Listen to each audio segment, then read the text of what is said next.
নমস্কাৰ এষ্ট্ৰলাইভ অসমলৈ আপোনালোক সকলোকে স্বাগতম জনাইছো। এই অম্বুবাচীৰ সময়ত নীলাচল পাহাৰৰ বুকু লোকে লোকাৰণ্য হৈ পৰিছে।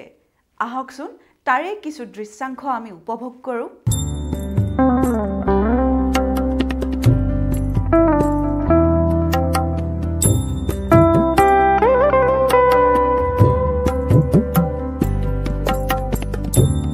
আজিৰ পৰা আৰম্ভ হ'ল অম্বুবাচী মেলা।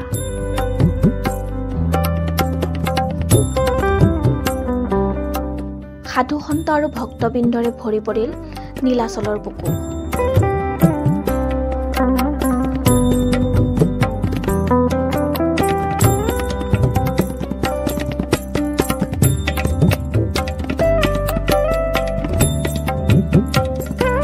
আজি প্ৰবৃত্তি হ'ব 22 জুন 7 আহাৰ দুপৰীয়া 2:56 লোকে লোকাৰণ্য হৈ পৰিল নীলাচলৰ বুকু।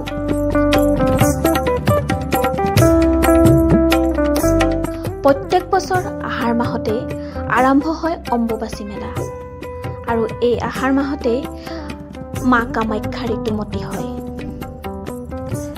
এই ঋতুমতীৰ সময়ত মা কামাখ্যাৰ দুৱাৰ বন্ধ ৰখা হয় আৰু আৰম্ভ হয় অম্বুবাচী মেলা।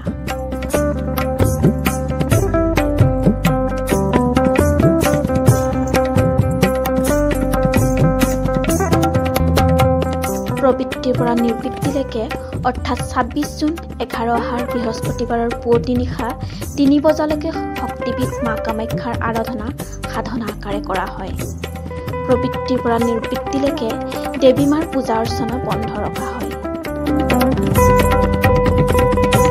যিয়েই নহওক কিয় মা কামাখ্যাৰ অম্বুবাচীৰ মহত্ব আছে বাবেই হয়তো প্ৰত্যেক বছৰে এইদৰে নীলাচলৰ বুকু ভিৰ কৰে দেশ বিদেশৰ পৰা অহা সাধু সন্ত তথা অগণন ভক্তই।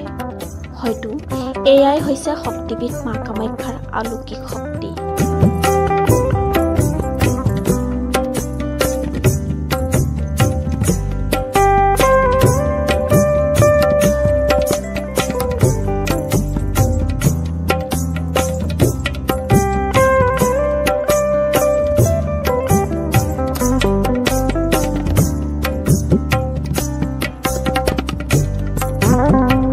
আশা কৰিছো আপোনালোকে আমাৰ এই অনুষ্ঠানটি চাই ভাল পাইছে।